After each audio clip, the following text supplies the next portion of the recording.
श्रीमती सुषमा खड़कवाल जी,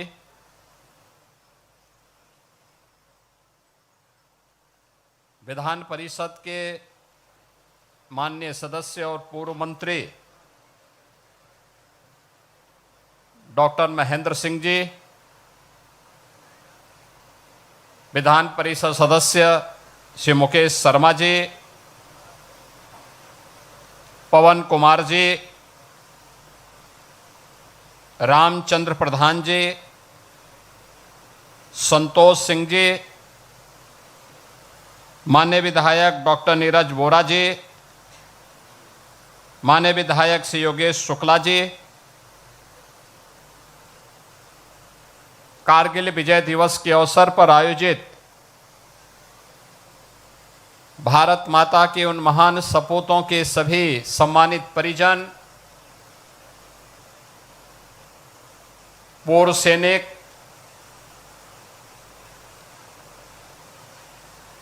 समाज के विभिन्न तबकों से जुड़े हुए सभी संभ्रांत नागरिकगण और उपस्थित बहन और भाइयों, पूरा देश भारत माता के महान सपूतों के शौर्य और पराक्रम के प्रतीक कारगिल विजय दिवस के अवसर पर अपने बहादुर सैनिकों के शौर्य और पराक्रम को सम्मान देते हुए उन्हें नमन कर रहा है। इस अवसर पर भारत माता के उन सभी बहादुर सपूतों को, जिन्होंने मातृभूमि की एकता और अखंडता के लिए अपने आप को बलिदान किया,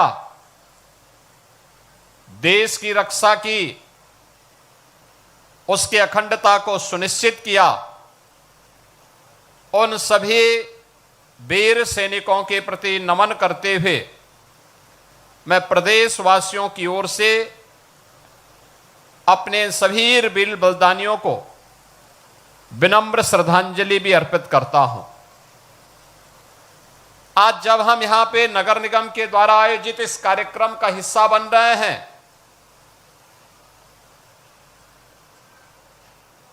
तो हमारे लिए ये दोहरी खुशी का क्षण भी है। एक और कारगिल के उन योद्धाओं को उनके स्मरण करने का, उनकी स्मृतियों को जीवंत बनाए रखने के लिए उनके परिवारजनों को सम्मान देने का, और दूसरी तरफ लखनऊ नगर निगम को प्रधानमंत्री मोदी जी के स्वच्छता सर्वेक्षण में ऑल इंडिया रैंकिंग में तीसरा स्थान प्राप्त हुआ है। इसके लिए भी मैं लखनऊ नगर निगम और लखनऊ वासियों को विशेष रूप से हृदय से अभिनंदन करता हूं, बधाई देता हूं। ये उपलब्धियां अचानक नहीं आती हैं। इस उपलब्धि के लिए परिश्रम करना पड़ता है। जो युद्ध लड़ेगा ही नहीं, चुनौती स्वीकार ही नहीं करेगा, प्लान का रास्ता अपनाएगा, वह कभी सफलता प्राप्त नहीं कर सकता, वह विजय का वर्ण नहीं कर सकता। विजय का वर्ण वही करेगा जो चुनौतियों को से जूझेगा, चुनौतियों का सामना करेगा। प्लानवादी नहीं, समाज में विद्वेष पैदा करके बांटने वाले तत्व नहीं, चुनौतियों से जूझते हुए अपना मार्ग प्रशस्त करने वाले लोग ही जीवन में अपनी मंजिल को प्राप्त करते हैं। और भारत माता के उन महान सपूतों ने, वीर सैनिकों ने जब भी भारत के आन मान और शान के खिलाफ किसी दुश्मन ने दुस्साहस किया, उस दुश्मन का मुंहतोड़ जवाब देने के लिए भारत के वीर सैनिकों ने अपनी जान पर खेल करके, अपना बलिदान देकर के भी भारत की एकता और अखंडता को अक्षुण्ण बनाए रखने के लिए अपना योगदान किया। हम सब जानते हैं कारगिल का जो युद्ध था, यह पाकिस्तान के द्वारा थोपा गया एक युद्ध था। मई 1999 में कारगिल के पास उन पहाड़ियों पर घुसपैठ की सूचना स्थानीय जो चरवाहे थे उन्होंने भारतीय सेना को उपलब्ध करवाया।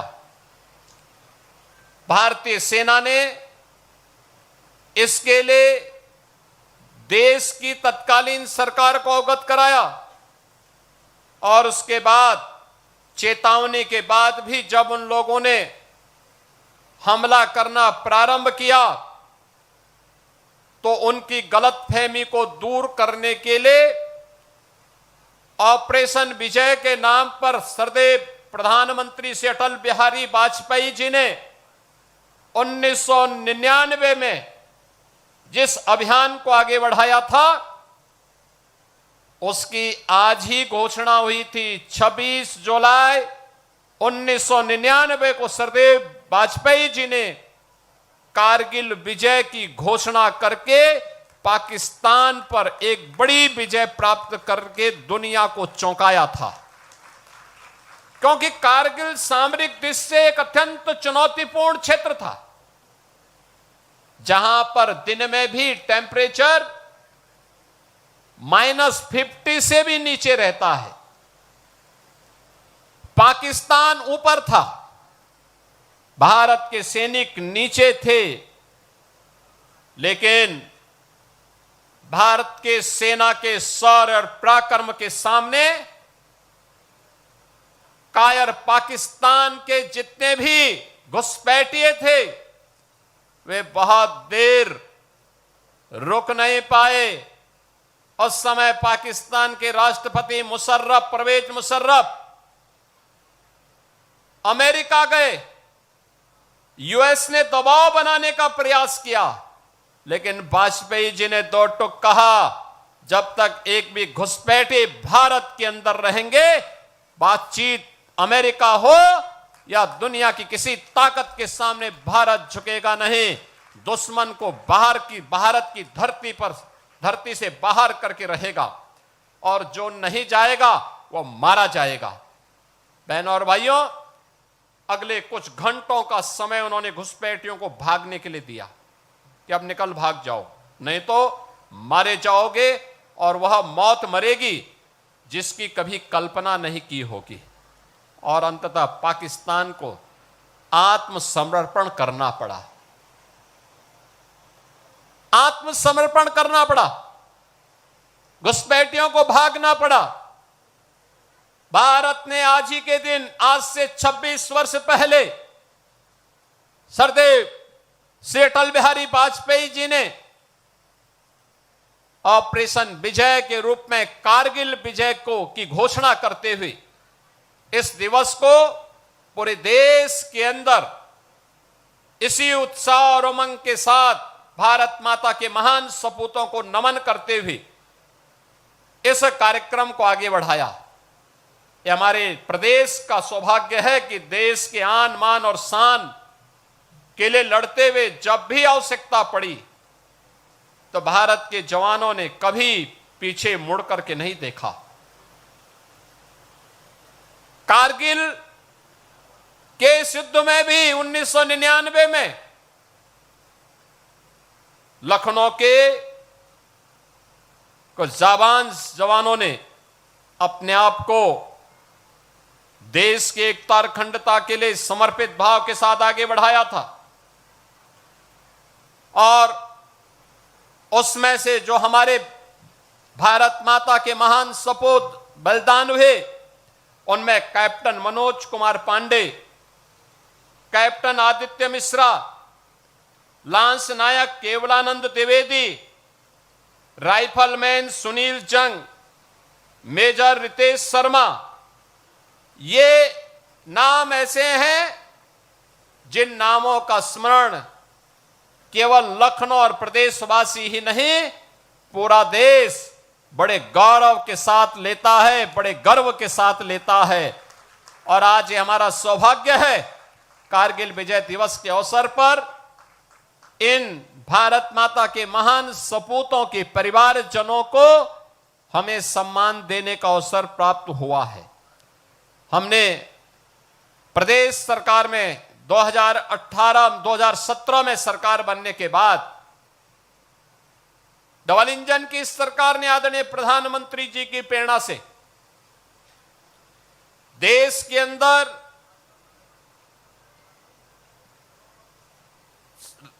बाह्य सुरक्षा हो या आंतरिक सुरक्षा के लिए बलिदान होने वाले सैनिकों के परिजनों के लिए, शहीद परिवारों के लिए राज्य सरकार ने अपने स्तर पर घोषणाएं प्रारंभ की।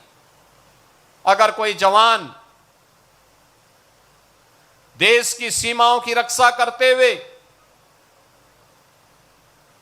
आंतरिक सुरक्षा की स्थिति को बनाए रखने के लिए कहीं बलिदान होता है, तो राज्य सरकार अपने स्तर पर उस परिवार को 50 लाख रुपए की सहायता अलग से देती है।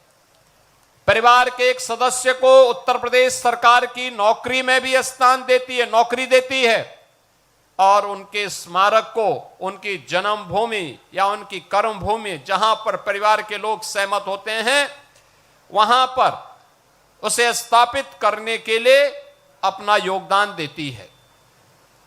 प्रदेश सरकार अपने वीर सैनिकों के प्रति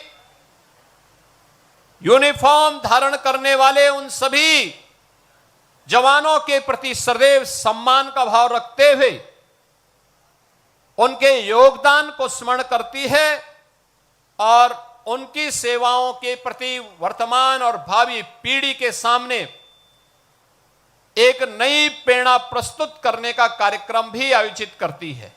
आज का ये कार्यक्रम उसी प्रेरणा का हिस्सा है। मैं धन्यवाद दूंगा लखनऊ नगर निगम को, जो प्रतिवर्ष कारगिल विजय दिवस के इस कार्यक्रम को कारगिल के इन वीर सैनिकों के सम्मान के साथ जोड़ते हुए, राष्ट्रीय स्वाभिमान के साथ जोड़ते हुए इस कार्यक्रम को यहां पर आयोजित करती है। बहनों और भाइयों, आपने भारत के सैनिकों के शौर्य पराक्रम को देखा। 1948 में भारत पर थोपे गए पाकिस्तान के पहले युद्ध के दौरान हम में से कोई भी व्यक्ति उसको देखा नहीं होगा। 1965 को भी हमने नहीं देखा होगा, 1971 को भी नहीं देखा होगा, लेकिन बहुत सारे ऐसे लोग होंगे, सैनिक होंगे जो 1971 और 1965 की लड़ाई लड़े होंगे। बहुत सारे हमारे आसपास ऐसे जवान होंगे जिन्होंने इन सभी युद्धों में जिनका बलिदान हुआ होगा, उनकी स्मृतियां आज भी हमारे सामने हैं। और इसीलिए सरकार ने भी तय किया है कि हर जनपद में भी वीर सैनिकों के इसी प्रकार के युद्ध के स्मारक और उनके बलिदान के स्मारक बनने चाहिए, जिससे वर्तमान पीढ़ी एक नई प्रेरणा प्राप्त कर सके। ये सामूहिक रूप से कार्यक्रम आयोजित होने चाहिए, जैसे कार्यक्रम आज लखनऊ में आयोजित हो रहा है।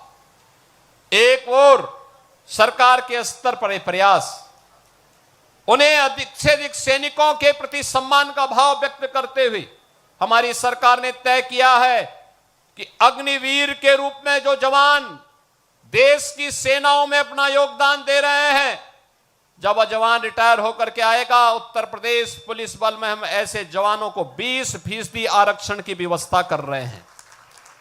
उन सभी जवानों के लिए 20% आरक्षण उत्तर प्रदेश पुलिस बल में हम लोगों के द्वारा उपलब्ध करवाने की कार्रवाई को भी आगे बढ़ाया गया है।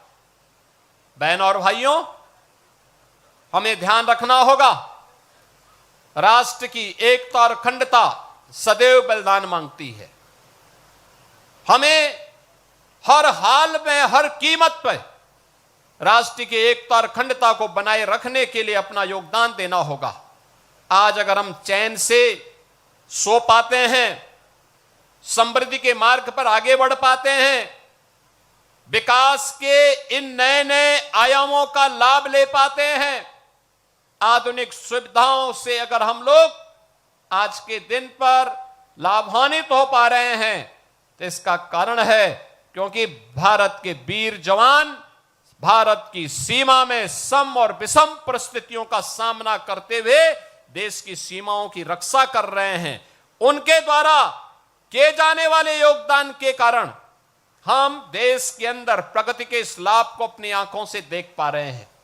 एक तरफ बढ़ता हुआ भारत, एक नई ताकत के रूप में उभरता हुआ भारत, नए अपने शौर्य और पराक्रम के लिए देश और दुनिया के अंदर अपना लोहा मनाने वाला भारत। ऑपरेशन सिंदूर के माध्यम से भी आपने भारत के शौर्य और पराक्रम को देखा होगा। आपने देखा होगा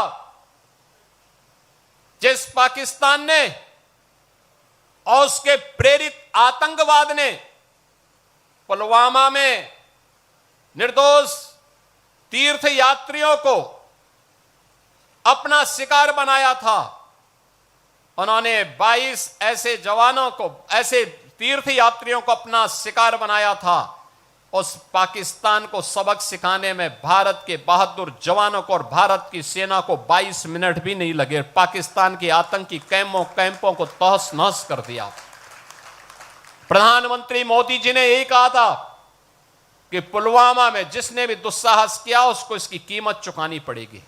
और फिर आपने देखा होगा इस बार भी पाकिस्तान चिल्ला चिल्ला के अमेरिका के पास पहुंच गया था।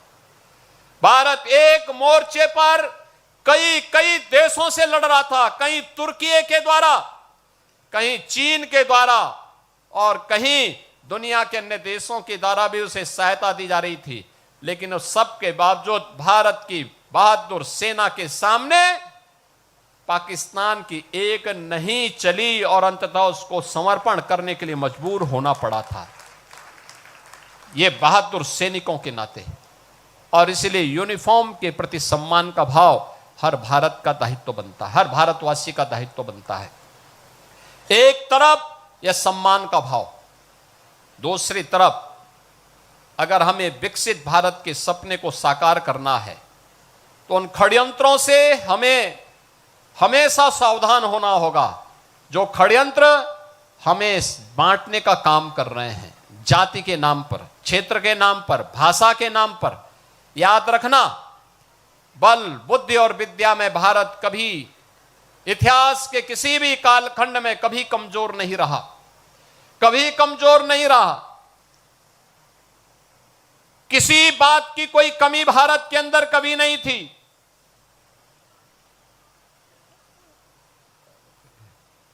लेकिन जो लोग विकसित भारत नहीं चाहते, जो लोग समर्थ भारत नहीं चाहते,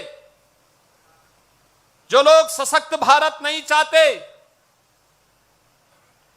वे लोग भारत को जाति के नाम पर, क्षेत्र के नाम पर, भाषा के नाम पर, तमाम वादों के आधार पर बांट करके, सामाजिक ताने बाने को छिन्न भिन्न करके दुश्मन को प्रेरित और प्रोत्साहित करते हैं, दुश्मनों को प्रेरित और प्रोत्साहित करते हैं। उनकी सहानुभूति किसी गरीब के लिए नहीं है, उनकी सहानुभूति देश के लिए नहीं है, उनकी सहानुभूति उन लोगों के प्रति होती है जो घुसपैठिए के रूप में भारत के नागरिकों के हक पर डकैती डालने का काम कर रहे हैं। ये दृश्य आज देख रहे होंगे, ये दृश्य आज भी आप देख रहे होंगे। भारत के नागरिक को मताधिकार, संविधान प्रदत्त यह अधिकार प्राप्त हो, यह उनकी चिंता नहीं, लेकिन एक घुसपैठिए को प्राप्त हो, यह उनकी चिंता है। और ये वही लोग हैं जब सत्ता में आते हैं परिवारवाद चलाते हैं और जातिवाद का सहारा लेकर के सामाजिक ताने बाने को छिन्न भिन्न करने का काम भी करते हैं। याद रखना, इतिहास के किसी भी कालखंड में जब भी हम इस प्रकार की प्रवृत्ति के तत्वों के चंगुल में फंसे, भारत को इसकी बड़ी कीमत चुकानी पड़ी है, बड़ी कीमत चुकानी पड़ी है। क्यों विदेशी हमलावर भारत पर हावी होते गए?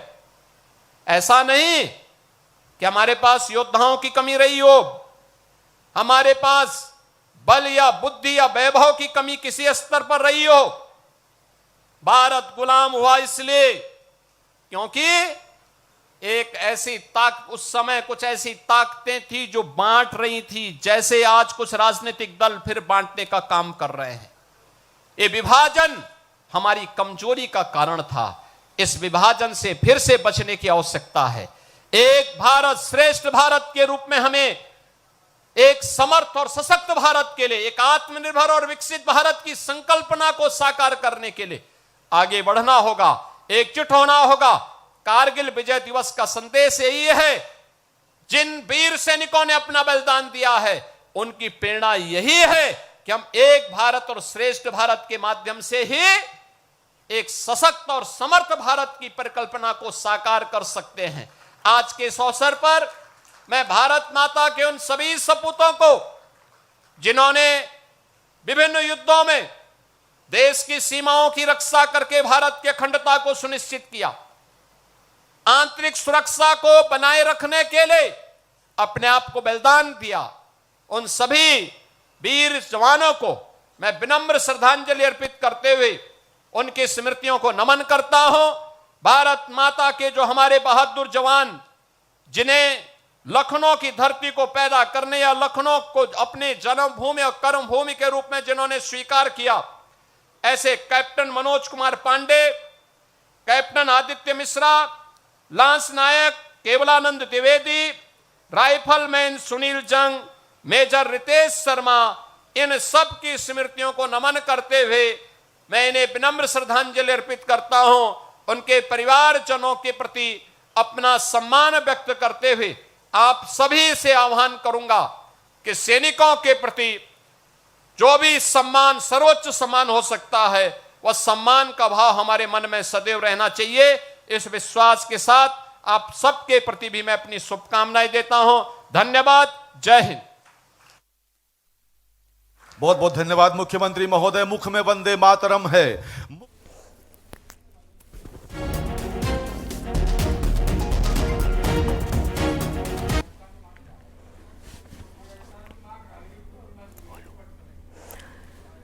इस प्रोग्राम में सीएम योगी आदित्यनाथ ने एक तरफ शहीदों की शहादत को नमन किया, उनकी शहादत को याद किया, तो दूसरी तरफ संदेश कि शहीद दिवस भी हमें यही बताता है कि हमें एक रहना है, बंटना नहीं है। हम बटे इसलिए अंग्रेजों ने हमें गुलाम बनाया और आज भी कुछ लोग बांटने की कोशिश कर रहे हैं, जाति के नाम पर बांटने की कोशिश कर रहे हैं।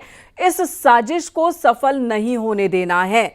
एक रहेंगे, सेफ रहेंगे, उस नारे के बाद सीएम योगी ने एक बार फिर यही कहा कि जात के नाम पर या फिर किसी और के नाम पर भी बंटना नहीं है।